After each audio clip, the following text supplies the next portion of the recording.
84 કડવા પાટીદાર સમાજ ઉન્નતિ મંડળ પાટણનો સ્નેહ મિલન સમારોહ ભવ્ય યોજાયો। પાટણ શહેરમાં રહેતા 84 કડવા પાટીદાર સમાજ ઉન્નતિ મંડળના 1500 પરિવાર પાટણ શહેરમાં રહે છે, ત્યારે તે પરિવારની વર્ષની અંદર સ્નેહ મિલનનું આયોજન શ્રી વેલડી માતાજી મંદિરે પાટણમાં આયોજન થયું હતું। સમાજના ભામાશાહ દાતાશ્રીઓ દ્વારા દાન આપી ગર્વ અનુભવ કરે છે, ત્યારે સમાજના પ્રમુખશ્રી, મંત્રીશ્રી તેમજ કારોબારી સભ્યો તેમજ 84 યુવા સંગઠનના 84 મહિલા સંગઠન ત્રણેયના સહભાગીથી સ્નેહ મિલન કાર્યક્રમ ઉજવાય છે। ત્યારે સ્નેહ મિલન કાર્યક્રમમાં રાજ્યસભાના સંસદ શ્રી હરિભાઈ પટેલ ઉપસ્થિત રહીને દીપ પ્રાગટ્યમાં ભાગ લીધો હતો। ત્યારે 84 યુવા સંગઠનના પ્રમુખ દ્વારા સન્માન કરવામાં આવ્યું હતું, તેમજ હરિભાઈ પટેલ દ્વારા સમાજને એક રહેવાનું માર્ગદર્શન આપ્યું હતું। ત્યારે મહિલા ચેરપર્સન અને શ્રી ઉમિયા મંદિર ઊંઝાના મહિલા પ્રમુખ અને સરદાર ધામના ટ્રસ્ટી શ્રી ડોક્ટર જાગૃતિબેન જે પટેલ પણ હાજર રહીને મહિલાઓને કેવી રીતે ઉત્થાન થાય, ત્યારે સમાજની દીકરીઓ શિક્ષણ ક્ષેત્રે હરણફાળ આગવી ઓળખ ઊભી કરે છે, પણ કોઈક જગ્યાએ એવું ન થાય કે બેન દીકરીઓ દીકરાઓ દ્વારા સમાજને પરિવારને કોઈ જગ્યાએ નીચું ના જોવું પડે ને ગર્વથી પોતાનું મસ્તક ઊંચું રહે તેવું વિચારજો। ત્યાર પછી સમગ્ર મહિલા કારોબારી દ્વારા આવેલ ડોક્ટર જાગૃતિબેનનું સાડી અર્પણ કરી સન્માન કરવામાં આવ્યું। ત્યારે આજના યુગમાં દીકરીઓની ઘટ હોવાથી દીકરી સમાવડી બને તેના અનુસંધાને જેને એક દીકરી હોય અને બીજી દીકરીનો જન્મ થાય તેના માતા પિતાને સાડી અર્પણ કરીને સન્માન કરવામાં આવ્યા। સવારે મહિલા અને યુવા કારોબારી સભ્ય દ્વારા બાળકોને અવનવી રમતો રમાડવામાં આવી। ત્યાર પછી જેના અન્ન ભેળા તેના મન ભેળા એ સૂત્રને સાર્થક કરતા સ્વરૂચિ ભોજન વ્યવસ્થા સુંદર કરવામાં આવી હતી। ભોજન વ્યવસ્થા પછી બપોરના સમયે સભા મંડપમાં સમાજને લગતી અનેક સમસ્યાઓ વિશેની માહિતી પ્રદાન કરવામાં આવી હતી। ત્યારે દેશના ગૌરવ સમાન એવા દીકરા દીકરીઓ દ્વારા સ્વાગત ગીત, તેની સાથે પુષ્પ દ્વારા આવેલ મહેમાનોનું અને દાતાશ્રીઓનું પણ સન્માન કરવામાં આવ્યું હતું। ત્યારે સમગ્ર કાર્યક્રમો નાના બાળકો દ્વારા અવનવી એક્ટિવિટી રજૂ કરી।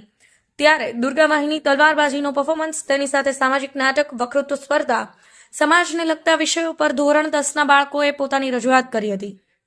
એક નાની દીકરી દ્વારા મોબાઈલ વિશે સુંદર પરફોર્મન્સ બતાવવામાં આવ્યું હતું। તેની સાથે અનેક દીકરીઓ અને દીકરાઓ દ્વારા અવનવા પરફોર્મન્સ બતાવી બેઠેલા સમાજના આગેવાનો તેમજ ભાઈઓ બહેનોને મંત્રમુગ્ધ કર્યા હતા। દરેક બાળકોને પ્રોત્સાહિત ઇનામ આપવામાં આવ્યા હતા। ત્યારે કાર્યક્રમના અંતે આભાર વિધિ કરવામાં આવી હતી। સમગ્ર સ્નેહ મિલન કાર્યક્રમ શ્રી 84 કડવા પાટીદાર સમાજ ઉન્નતિ મંડળ પાટણ દ્વારા આયોજિત, તેની સાથે 84 યુવા સંગઠનના 84 મહિલા સંગઠનના સાથ અને સહકારથી સમગ્ર સ્નેહ મિલન સમારોહ ભવ્યાતિ ભવ્ય ઉજવવામાં આવ્યો। રાજુભાઈ ડી પટેલ, ઉન્નતિ મંડળ પાટણ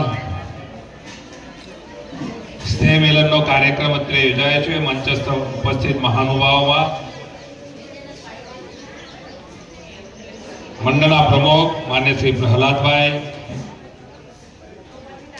પૂર્વ પ્રમુખ અમૂલના વતી અમારા મિત્ર માન્ય શ્રી પ્રહલાદભાઈ, શ્રી બાબુભાઈ પિંડારપુરાવાળા, ઉપપ્રમુખ શ્રી મનીષાબેન, મહિલા પ્રમુખ શ્રી, યુવા પક્ષના પ્રમુખ ભાઈ શ્રી જીમિતભાઈ, યુવા મંત્રી માન્ય શ્રી મયંકભાઈ, માન્ય શ્રી ભરતભાઈ, મહિલા મંત્રી રીટાબેન, સૌ આયોજક મિત્રો, સૌ મંચસ્થ મહાનુભાવો અને સામે બેઠેલા સૌ વડીલો, ભાઈઓ, બહેનો અને આજે ખેલ સ્પર્ધામાં જે ભાગ લેવાના છે એવા સૌ બાળકો। સ્નેહ મિલનનો કાર્યક્રમ દરેક શહેરોમાં, પાટણ તો એક છેડેથી બીજા છેડે એકબીજા પરિવારને મળવાનો મોકો ઓછો મળતો હોય, અમદાવાદ જેવા શહેરમાં આ છેડેથી પેલા છેડે મળવું હોય તો પણ ઘણી મુશ્કેલીઓ રહેતી હતી, પણ અહીંયા 1500 જેટલા કુટુંબ પાટણમાં હોય, મહેસાણામાં 5000થી વધારે કુટુંબ રહેતા હોય।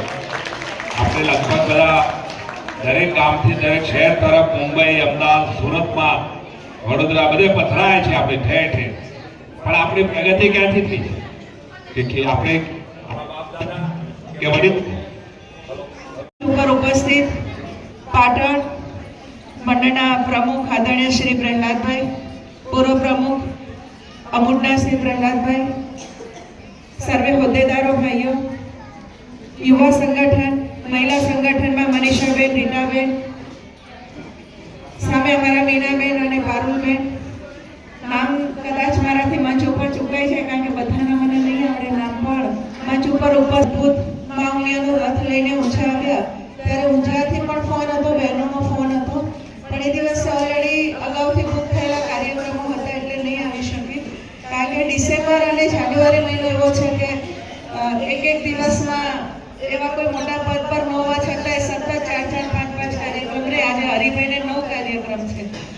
પ્રયત્ન કરીએ કે બધી જગ્યાએ આપણે ન્યાય આપીએ, પરંતુ બહેનોનો એટલો બધો આગ્રહ હતો, બેન તમારું કાર્ડમાં નામ નથી છાપ્યું. મેં કહ્યું મારે નામની કોઈ જરૂર નથી, સવારે આવીશ. આજે સરદારધામમાં ખૂબ મોટું પ્રથમવાર અમે લગભગ 4000 વાલીઓનું સંમેલન બોલાવ્યું છે બપોરે 2 થી 4ના ગાળામાં. એટલે વિદ્યાર્થી ને વાલી સંમેલન બહુ મોટું છે ને લગભગ 4 વાગે 125 ગોળ કડવા પાટીદાર સમાજ. આપણને એમ કે અમારો 84 સૌથી મોટો, પણ એનાથી આગળ 125 ગોળ કડવા પાટીદાર સમાજ કપડવંજ અને આજુબાજુના વિસ્તારનું બહુ મોટું સંમેલન ગાંધીનગરમાં છે. એટલે મીનાબેને કીધું, પ્રહલાદભાઈએ તો મને એમ પણ કીધું કે બેન બહુ એવું ટાઈટ શેડ્યુલ નહીં આવો તો ચાલશે. પ્રમુખ હતી આપણા 84 કડવા પાટીદાર સમાજની, અને પાટણ મંડળે જે મને સપોર્ટ કર્યો કદાચ ગુજરાતમાં કોઈ મંડળે નહોતો કર્યો. એટલે હું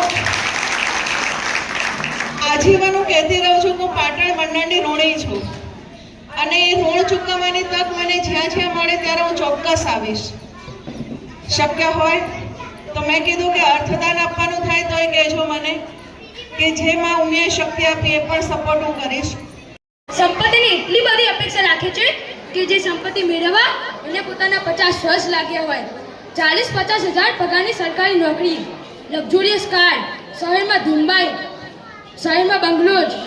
બિચારા 25 વર્ષના છોકરા પાસે આટલું બધું ક્યાંથી હોય? એકવાર 2 પરિવાર વચ્ચે સગાઈની વાતચીત ચાલતી હતી. દીકરીના બાપે સૌથી પહેલા શરત મૂકી કે મારી દીકરી ગામડામાં નહીં રહે, ખેતી નહીં કરે, ઓકે. ઢોર ડાંખર નહીં રાખે, ઓકે. ગામડામાં કોઈ પ્રસંગોપાત આવવાનું થયું તો એક રાત પણ ત્યાં નહીં રોકાય, ઓકે. પછી પૂછ્યું કે તમારા ગામડે કેટલી જમીન છે? તો છોકરાના બાપે સહજતાથી પૂછ્યું કે જો ખેતી કરવાની જ નથી તો પછી જમીન શું કરવાની? એટલે દીકરીના બાપે જવાબ આપ્યો, ગામડામાં ઓછામાં ઓછી 8-10 વીઘા તો જમીન હોવી જ જોઈએ ને. કદાચ મારી દીકરી શહેરમાં રહેતી હોય અને મોજ શોખમાં પૈસા ખૂટે કે પછી કોઈ કારણસર દેવું બેવું થઈ જાય તો 2-4 વીઘા તો વહેંચવા ચાલે ને. આ સાંભળ્યા પછી પણ છોકરાનો બાપ લાચાર બનીને સહજતાથી સાંભળી રહે છે.